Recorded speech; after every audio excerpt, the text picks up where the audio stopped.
La friendzone, ce concept sociologique théorisé par l'université par la série Friends. Ok, on est déjà sur du sérieux. Bon, il y a deux cas de figure. Premièrement, tu as une amitié déjà établie avec une personne et au fil du temps, tu vas développer des sentiments romantiques envers cette personne avec qui tu es déjà ami. Ce sont des choses qui arrivent, mais au moment où tu vas avouer ces sentiments, ils ne vont pas être réciproqués, tu vas être rejeté. C'est également des choses qui arrivent. Eh ben, tu as une amie, tu n'es pas dans la friendzone.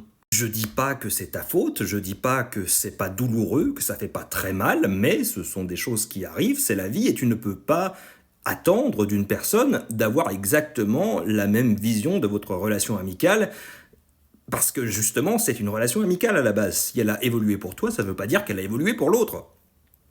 Quand on est des adultes, ben on en discute, on se dit ben ça me fait du mal, peut-être que j'ai besoin qu'on passe un peu de temps sans se voir, désolé, ça peut arriver, mais tu n'es pas coincé dans une friendzone. Si tu es coincé dans cette friendzone, c'est que tu t'y coinces tout seul.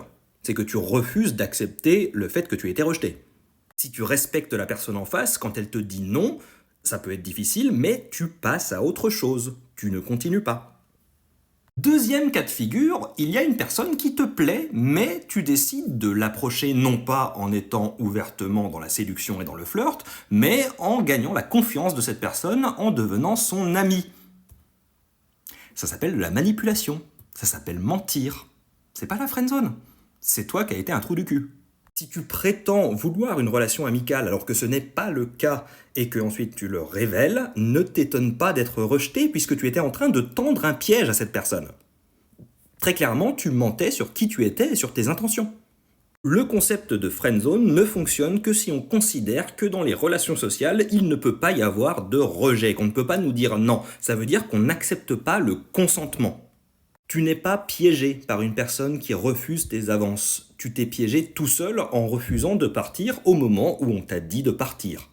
Rien ne t'oblige jamais à rester ami avec une personne avec qui tu n'as pas envie de rester ami parce que tu espères plus, et si tu restes, c'est ta faute, c'est toi qui prends cette responsabilité.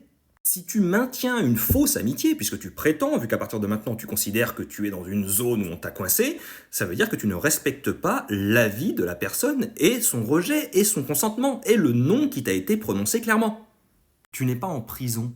Si ça te fait du mal de rester auprès de cette personne, qu'elle ne veut pas de toi, qu'elle l'a exprimé clairement, il faut partir. Ou alors accepter que cette relation ne sera jamais romantique et rester ami, profiter d'une amitié sincère. Tu peux aussi. Ce qu'il faut que tu comprennes, c'est que tu es libre et elle aussi.